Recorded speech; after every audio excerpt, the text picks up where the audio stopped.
Hello, my name is Vanessa, and my final today is immigration inspiration.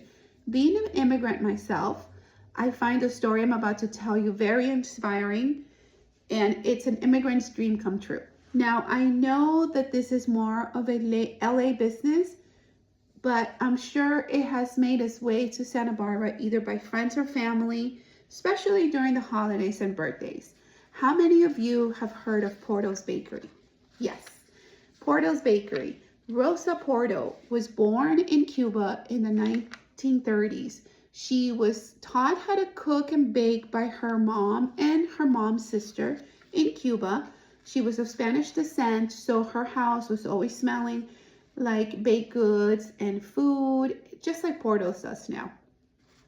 Rosa married Raul Porto in 1955. But in the 1960s, during the communism, the couple wanted to leave Cuba and search for freedom. So how did Rosa become such a successful businesswoman? Rosa Porto, her husband, Raul Porto, and her 3 children moved to California in 1971.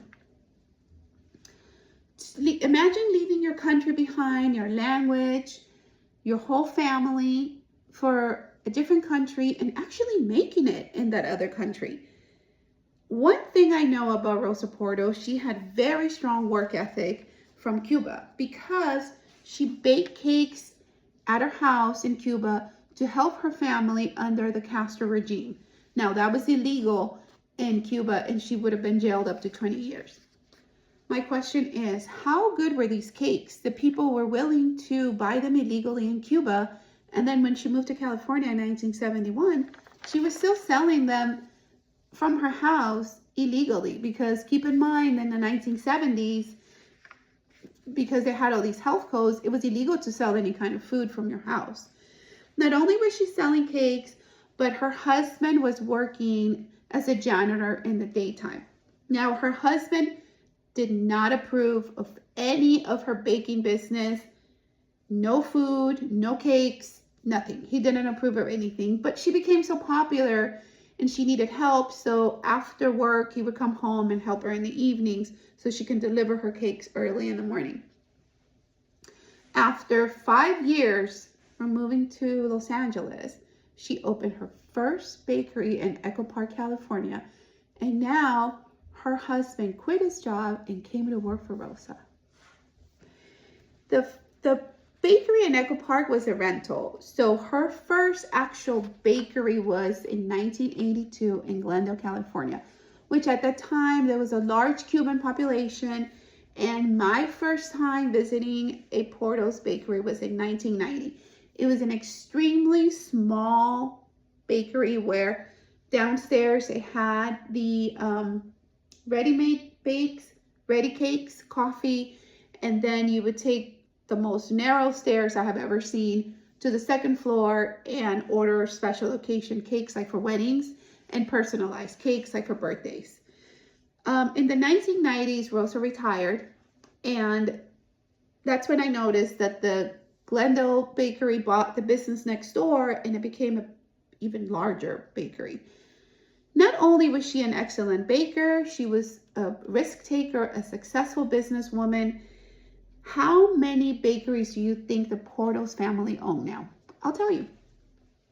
After Rosa's retirement, her children and her grandchildren decided to keep the legacy going. So all of her 3 children graduated from college and they all took essential jobs at the business. At the Glendale location, I used to run into Beatrice Porto, which is one of Rosa's children, and she was extremely helpful. She talked to everybody like she knew them from years ago, and she would roll up her sleeves and work just as hard as any of her employees. The work ethic that Rosa had transferred to her children has made the family acquire 6 bakeries: Burbank, Glendale, Buena Park, West Covina, Downey, and Northridge, which is the one I visit now, even though it's an hour away, but I still go because I love it. Rosa sadly passed away in 2019.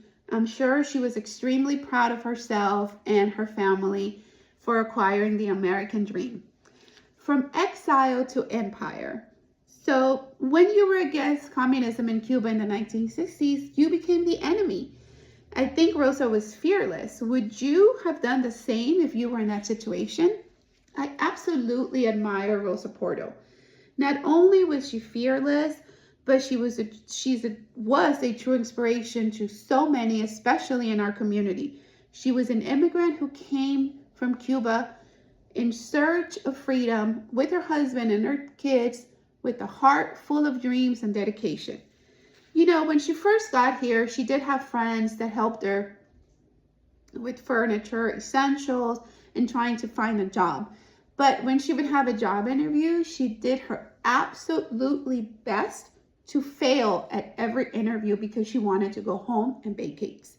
But in Cuba, she was a lawyer, so she was actually a very smart woman and she knew what she wanted. Sometimes you have to do what you have to do to acquire and like fulfill your dreams. You know, I know that sometimes we work for companies and we have to do what we can.